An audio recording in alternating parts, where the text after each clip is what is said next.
स्वागत है हमारे चैनल कुमार देव एजुकेशनल पर। आज की कहानी है हाय की विदाई, आचार्य चतुरसेन शास्त्री। यह कहानी आचार्य जी ने 1933 शून्य में लिखी थी। क्रांतिकारी दस्यु जीवन पर आधारित इस कहानी में कर्तव्यनिष्ठा और पवित्र प्रेम का सुंदर निर्वाह हुआ है। पढ़ते पढ़ते व्यक्ति भावना विभोर हो उठता है। दारोगा जी नए डाल के टूटे थाने में आए थे। अधिकार की पुरानी बू दिमाग में थी, अफसरी की धौंस भी थी। ईश्वर की दया से मोटे ताजे कोरे चिट्टे खासे गभरू जवान थे। दीन हाँकना उनकी आदत थी। ठाकुर बताते थे, पता नहीं कुर्मी थे कि काची। थाने में आते ही उन्होंने सिपाहियों पर रौब गांठना शुरू कर दिया। सिपाही भी एक से एक बढ़कर चंट, सैकड़ों थानेदारों की आंखें देखे हुए भला इन्हें क्या गिनते। जो नए थे जी हुजूर कहकर बुरी भली सब पी जाते थे। जो पुराने थे वे मुंह पर तो कुछ न कहते, पर पीठ पीछे कल का लौंडा कहा करते। सिपाही और जमादार, हेड और मुहर्रा सब पुरानी खराद के आदमियों ने मिलकर मिसकट कर रखी थी कि किसी मौके पर बच्चू जी को वह चिरका दिया जाए कि जिसका नाम। दारोगा जी डाकुओं को पकड़ने के लिए बड़े उत्सुक दिख पड़ते थे। अभी तक अच्छी मुहिम से उनका वास्ता न पड़ा था। उन्हें अपनी निशानेबाजी पर नाज था। कहा करते थे कि उड़ती चिड़िया को पद से गिरा दूं। सिपाही उन्हें खूब बनाते, तारीफ के पुल बांध देते। थानेदार फूलकर कुप्पा हो जाते। वे अक्सर डाकुओं को पकड़ने में फेल होने वाले थानेदारों को जुलाहा कहा करते थे। उनका कहना था कि वह थानेदार ही क्या जो डाकुओं को गिरफ्तार न करे। क्रांतिकारी डाकों का जोर था। इन लोगों के आतंक से कस्बों और गांवों में घबराहट फैली हुई थी। आए दिन एक नए एक वारदात नजर पड़ जाती थी। दो एक पुलिस वाले गोली से उड़ा दिए गए थे, इसलिए वे ऐसे मौके पर भीड़ जाने से कतराते थे। पर कार सरकार बड़ा बेडब है, अचताते पछताते जाना ही पड़ता। परंतु प्रायः सदैव उन्हें निराश लौटना पड़ता था। ये पढ़े लिखे जवामर्द नवयुवक डाकू मानो जादू के जोर से सफलतापूर्वक डाके मार ले जाते थे। मानो उन्होंने सरकार के अमन अमान को चुनौती दे रखी थी। सर्दी के दिन थे और बारिश हो चुकी थी। अभी भी आकाश पर बदली थी। ठंडी हवा तीर की भांति चल रही थी। दारोगा जी अंगीठी सामने रखे हुए कुर्सियों पर पैर फैलाए सटकमा में दावे फकाफक धुआं फेंक रहे थे। एक आदमी धीरे से आकर सामने खड़ा हो गया। यह दुबला पतला पीले रंग का आदमी था। इसकी प्रांखें गड़े में घुसी थी। बदन पर साधारण धोती और कुर्ता था। सिर पर एक मैली पाग थी। उसे देखते ही हेड मुंशी ने अपने रजिस्टर से नजर उठाकर देखा और कहा, अरे तुम हो लाला, आज इधर कैसे भूल पड़े। वह व्यक्ति हाथ जोड़कर गिड़गिड़ाकर बोला, दीवान जी, मेरी शामत आई दिखती है। मेरी इज्जत बचाए, मैं किसी भांति बाहर नहीं। कुछ बोलोगे भी या गिड़गिड़ाए जाओगे? कुछ मालूम भी तो हो। आखिर मामला क्या है? यह देखिए सरकार। उसने एक पुर्जा धीरे से मुंशी जी के सामने बढ़ा दिया। पुर्जा देखते ही मुंशी जी उछल पड़े। उन्होंने थानेदार साहब की ओर देखकर कहा, देखिए हुजूर, यह मामला टेढ़ा मालूम होता है। रिवॉल्यूशनरी पार्टी का पुर्जा है, लाला से 5,000 रुपये तलब किए हैं। दारोगा साहब ऐसे चमके मानो बिजली घूम गई हो। उन्होंने हुक्के की नाल एक और सरकाकर पुर्जे के लिए हाथ बढ़ाकर कहा, देखे देखे। पुर्जा पाकर वे गौर से पड़ गए। उन्होंने मूंछों पर ताव दिया, होंठ काटे, फिर धीरे धीरे कहा, यह काम भी उन्हीं शैतानों का है जिनकी बाबत खबरदार रहने को साहब ने लिखा है। इसके बाद वे लाला से धड़ाधड़ सवाल करने लगे। दारोगा जी की सरगर्मी देख लाला जी को तसल्ली हुई। उन्होंने कहा, हुजूर, मेरे घर में 5 रुपये भी नहीं, 5,000 कहाँ से दूंगा। और यह तो धींगा मुश्ती हुई। सरकार की अमलदारी में ऐसा अंधेर, हुजूर माई बाप हैं। दारोगा जी कुर्सी से उठकर टहलने लगे। वे बीच बीच में जमीन पर पैर पटकते और होंठ काटते जाते थे। कभी कभी एक आध शब्द उनके मुंह से भी निकल जाता था। अंत में उन्होंने मुंशी को रिपोर्ट लिखने का हुक्म दिया। फिर लाला से बोले, तो अगर तुम लिखे ठिकाने पर 5,000 रुपया न पहुंचानोगे तो वे घर में डाका डालेंगे। क्यों? जी हाँ हुजूर, पुर्जे में तो यही लिखा है। ठीक 9 बजे रात को। जी हाँ सरकार। अच्छी बात है, देख लिया जाएगा। तुम किसी से गांव में जिक्र न करना, वरना वे भाग जाएंगे या आएंगे ही नहीं। मैं एक बारगी ही इन बदमाशों को गिरफ्तार किया चाहता हूँ, समझे? तुम बेखट के घर जाकर बैठो, हम ठीक वक्त पर पहुँच जाएंगे। हुजूर, मैं कहीं का न रहूंगा। गरीब बनिया हूँ सरकार, मेरी जान माल। घबरा मत, बूढ़े दारोगा जी ने डांट कर कहा, जा, सब ठीक हो जाएगा। लाला ने दक्षिणा निकाली, दीवान जी की गद्दी के नीचे सरका दी और कहा, मैं किसी लायक तो नहीं, पर जो बन पड़ेगा खिदमत से बाहर नहीं। बेफिक्र रहो लाला। मुंशी ने हंसती हुई आंखों से दारोगा जी को घूरते हुए कहा। लाला चला गया। दारोगा जी ने पूछा, क्यों? आसामी कैसा है? लखपति है हुजूर, आसपास के गांवों में लेन देन करता है, मगर है मनहूस, मक्खी चूस।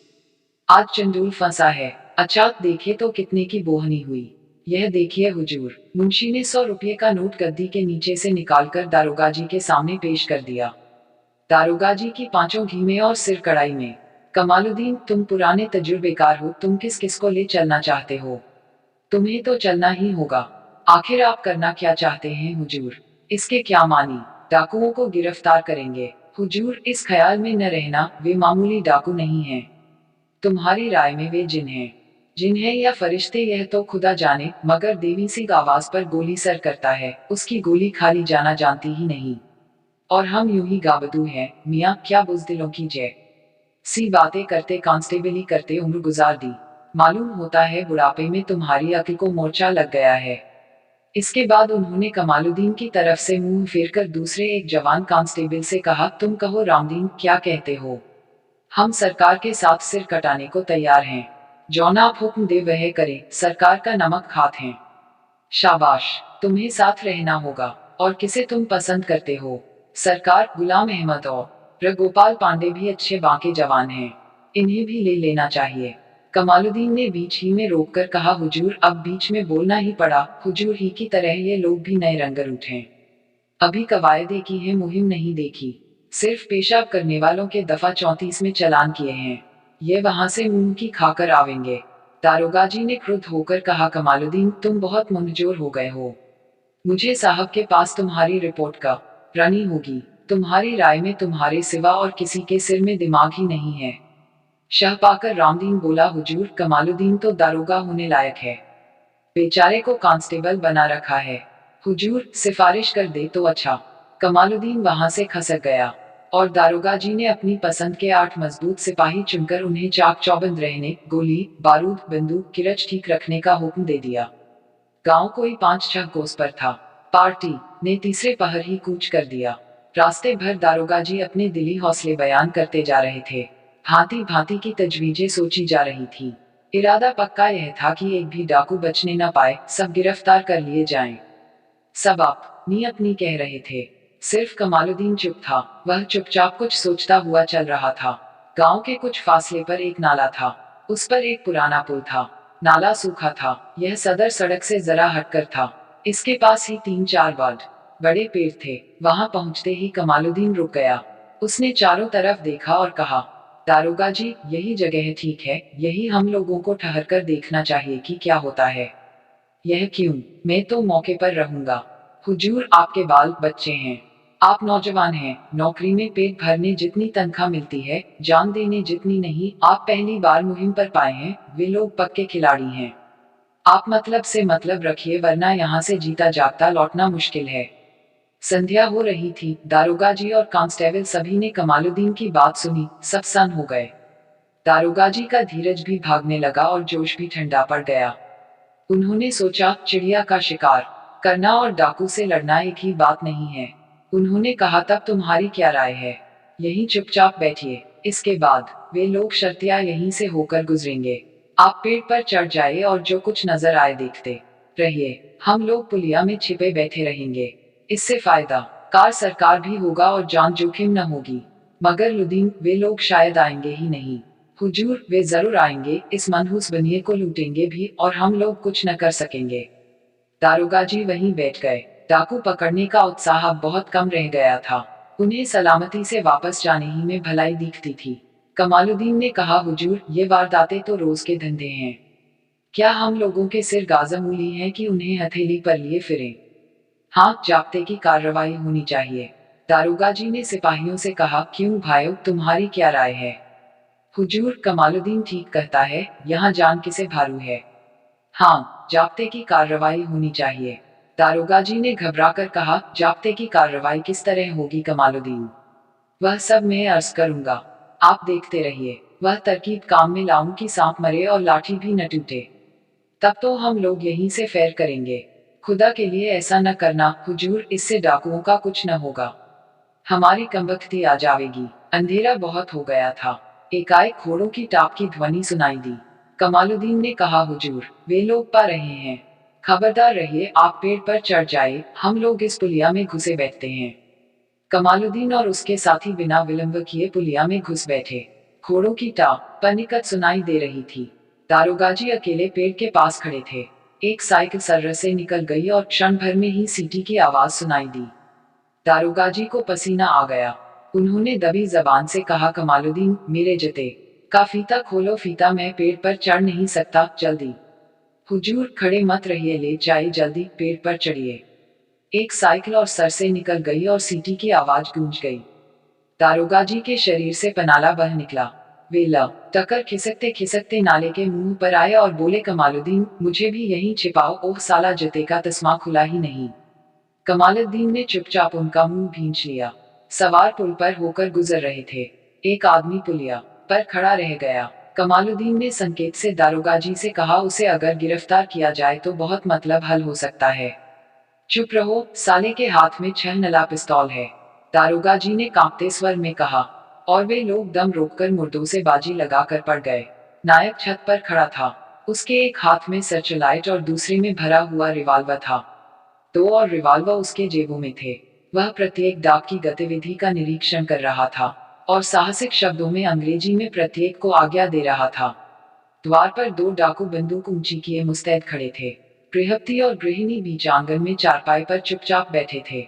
उनके सिर पर पिस्तौल ताने एक डाक खड़ा था। डाक घर में से माल ला लाकर गट्ठर बांध बांध कर प्रांगण में ढेर कर रहे थे। सब काम चुपचाप हो रहा था। बीच बीच में बाहर के प्रहरियों की सांकेतिक सीटी, नायक की स्फुट आज्ञा और सांप की भांति लहराती उज्ज्वल सर्चलाइट की रोशनी, बस इसी का अस्तित्व था। रात खूब अंधेरी थी। घर के एक कोने से किसी बालिका के चीत्कार की ध्वनि आई और बंद हो गई। नायक ने सांकेतिक भाषा में पूछा, क्या है, और उसे कुछ भी उत्तर न मिला। वह एकदम आंगन में कूद पड़ा। गृहपति से पूछा, यह चिल्लाया कौन? गृहिणी ने मर्माहत भाषा में कहा, मेरी लड़की, वह अपने कमरे में छिपी थी। तुम लोगों के डर से हमने उसे छिपा दिया था। कोई पापी उसे सता रहा है। हाय, तुम्हें भगवान का भी भय नहीं? गृहिणी ने हृदय विदीर्ण करने वाली हाय की। नायक बिजली की भांति लपक कर वहां पहुंचा। देखा, एक किशोरी बालिका धरती पर बदहवास पड़ी है। उसके मुंह में कपड़ा ठुसा है और वस्त्र अस्त व्यस्त हो रहे हैं। एक डाकू उसके साथ पाशविक कर्म किया चाहता है। बालिका इस अवस्था में भी छटपटा रही है। डाकू के सावधान होने से प्रथम ही नायक की गोली ने उसकी खोपड़ी को चकनाचूर कर दिया और वह पृथ्वी पर गिर पड़ा। उसने बालिका के मुंह से वस्त्र खोला और सहारा देकर खड़ा किया। गोली चलने और एक आदमी की खोपड़ी चूर चूर होने तथा अपने ऊपर भयानक आक्रमण होने से बालिका विमूढ़ हो रही थी। वह थर थर कांप रही थी और उसकी दृष्टि जमीन पर झुकी थी। वह रो भी न सकती थी। नायक ने धीरे से घुटने के बल बैठकर करुण कोमल स्वर में कहा, बहन, इस पतित पापी को क्षमा कर दो, यह दुष्ट अब तो पूरा दंड पा चुका। बालिका ने साहस करके नायक की ओर देखा। वह कुछ देर स्थिर दृष्टि से उसकी ओर देखती रही। अभी भी नायक के हाथ में पिस्तौल थी। नायक घुटने के बल सिर झुकाए खड़ा, बहन क्षमा, बहन क्षमा, शब्द बार बार कह रहा था। बालिका साहसपूर्ण नायक के पास आई और उसका नकाब पकड़कर खींच लिया। तब तंगार के समान नायक का मुख, नामात्र की रेखा के समान उसकी मूंछें और आंसू से छलछलाती हुई बड़ी बड़ी आंखें, अनुनय के लिए फड़कते हुए होंठ, यह देखकर बालिका स्तंभित रह गई। उसने रोना चाहा पर रो न सकी, क्रोध करना चाहा पर क्रोध भी न कर सकी। उसने नायक की ओर से मुंह फेर लिया। नायक धरती में लेट गया। उसने बालिका के पैर छूने के लिए हाथ बढ़ाया। बालिका का भय बहुत कुछ रह हो गया था। उसने कुछ क्रोध और कुछ दैग भरे स्वर में कहा, ऐसे भले हो तो यह काम क्यों करते हो? बालिका के होंठ कांपने लगे। युवक ने कहा, बहन, यह सब इस अभागे देश के लिए, जिसके लिए हमने प्राण और शरीर दे दिया है। इस धन का खरीदा हुआ अन्न का एक दाना भी हमारे लिए गोमांस के समान है। हम निरुपाय होकर ही यह सब करते हैं। फिर इसे क्यों मार डाला? इस पापी का अपराध इससे भी अधिक था। यह दंड पाकर भी यह अभी पाप से उन्मुक्त नहीं हुआ जब तक तुम क्षमा न करो। इसने हमारे दल को छिन्न भिन्न कर दिया। पृथ्वी भर की स्त्रियां हमारी बहनें हैं। यह तो हमारा व्रत है। युवक नायक का सुंदर मुख लाल हो गया। उसके चारों ओर उज्ज्वल आभा फैल गई। उसने टिपाटप प्रांसु गिराते हुए कहा, बहन, इस पापी को क्षमा कर दो, वरना मैं स्वयं को गोली मार लूंगा। उसने पिस्तौल उठाकर अपने सिर में लगा ली। बालिका दौड़ी। उसने पिस्तौल युवक से छीन न ली। फिर क्षण भर चुप खड़ी रही। इसके बाद उसने भरिए स्वर में कहा, खड़े हो जाओ, जमीन में क्यों पड़े हो। युवक ने कहा, मेरे साथी को जब तक तुम क्षमा न करोगी खड़ा न होऊंगा। या तो क्षमा करो या मुझे गोली मारो। पिस्तौल तुम्हारे हाथ में है, उसमें अभी 4 गोलियां हैं। निशाना साधने की जरूरत नहीं, मेरी खोपड़ी में लगाकर घोड़ा दबा दो। युवक नायक की आंखें सूख गईं। उसके स्वर में तीखापन भी था। बालिका आगे बढ़ी, उसने युवक का हाथ पकड़ लिया और कहा, उठो उठो। तब क्षमा किया। बालिका रोने लगी। पिस्तौल उसके हाथ से छूट गई। युवक ने उसका आंचल आंखों से लगाया और कहा, बहन, अपने भाई को कुछ आज्ञा करो। बालिका चुप रही। युवक ने कहा, अगर तुम्हारी इच्छा नहीं तो हम यह धन नहीं ले जाएंगे। कहो क्या कहती हो। बालिका कुछ न बोली। युवक कुछ देर बालिका की ओर देखता रहा, फिर वहां से तेजी से बाहर पा गया। बाहर लूट का सामान इकट्ठा था। सब डाकू चुपचाप नायक की प्रतीक्षा में खड़े थे। नायक ने अधिकार संपन्न स्वर में कहा, यहाँ से एक पाई भी नहीं ले जाई जाएगी। तुम लोग बाहर चले जाओ। वहां उस कमरे में तुम्हारे साथी का शव पड़ा है, उसे भी ले जाना होगा। शव को लेकर डाकू लौटने लगे। सबके पीछे नायक नीचा सिर किए जा रहा था। पीछे से किसी ने मृदु स्वर से पुकारा, ठहरो। युवक ने रुककर देखा, बालिका है। वह लौटकर उसके सम्मुख खड़ा हो गया। उसने तीखे स्वर में कहा, क्या कहती हो, लौटे क्यों जा रहे हो। यह हमारी मर्जी है। यह सब ले क्यों नहीं जाते। यह भी हमारी मर्जी है। क्या नाराज हो गए। बालिका रो उठी। नायक की आंखें भीग गईं। उसने कहा, तुम्हारा क्रोध भाई के ऊपर से नहीं गया, उस भाई के ऊपर से जिसने जीवन और मृत्यु तक साथ देने वाले साथी को पागल कुत्ते की भांति मार डाला, सिर्फ बहन का अपमान करने के कारण, और जिसने उस पाप को अपने हृदय पर ग्रहण कर क्षमा मांगी। तुम लोग हमारी अज्ञात बहनें हो, जो उन साहसी भाइयों के डैक को नहीं जानती हो, जिनके हृदय धान्य धान्य जल रहे हैं और जिन्होंने जवानी की सारी वासनाएं त्याग कर संन्यास ले लिया है, जो फांसी की रस्सियां गले में डाले मृत्यु को ढूंढते फिरते हैं, जिन्होंने मृत्यु को वरा है और जिनसे अपनी लाखों बहनों का नंगा भूखा रहना नहीं देखा जाता। तुम लोग उनसे सहानुभूति तक नहीं रख सकती।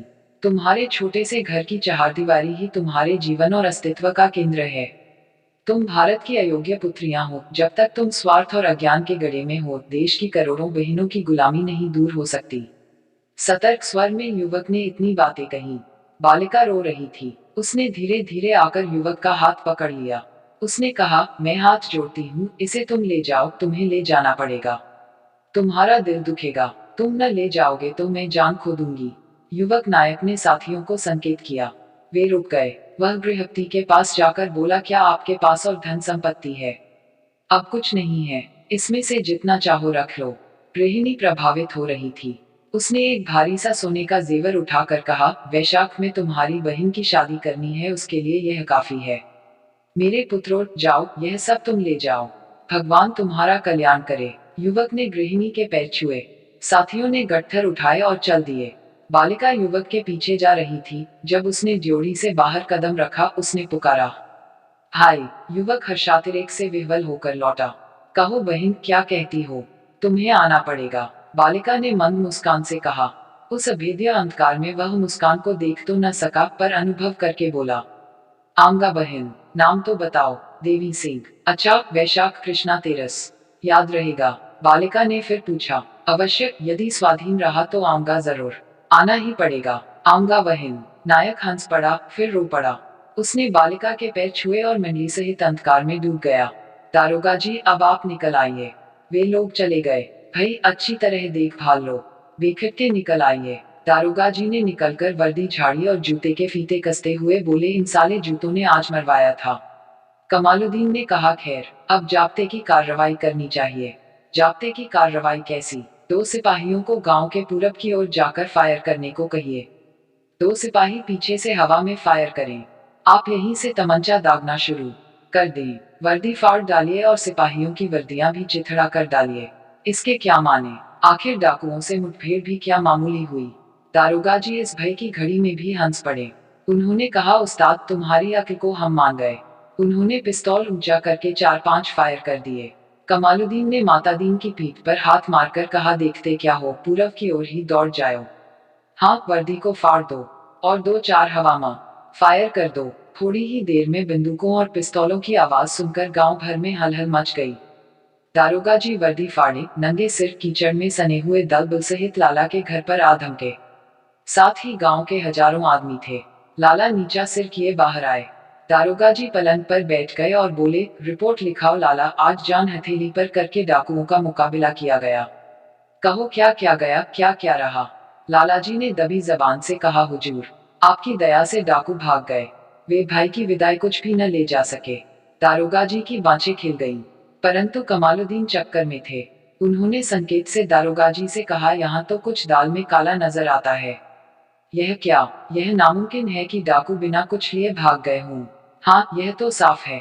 फिर लाला ऐसा क्यों कहता है? यही तो पूछना चाहिए। दारोगा जी ने डपट कर कहा, ठीक रिपोर्ट लिखानो जी। कमालुद्दीन, ले जाओ, जरा लाला के होश ठीक कर दो, यहाँ ये घबरा रहे हैं। कमालुद्दीन लाला को एक तरफ ले गया। कुछ क्षण में बातचीत समाप्त हो गई। मुनासिब रिपोर्ट लिखकर दारोगा जी दल बल सहित वहीं सो रहे।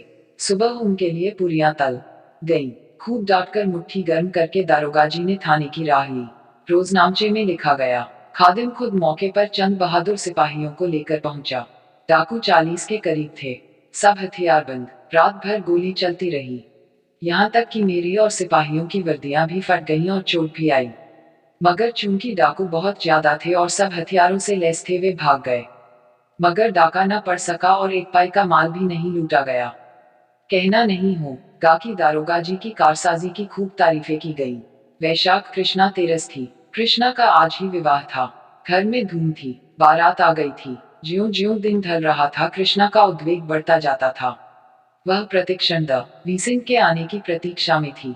संध्या हो गई, दिए जल गए, द्वार पर बाजे बज रहे थे। बारात भोजन कर रही थी, लोग दौड़ धूप कर रहे थे।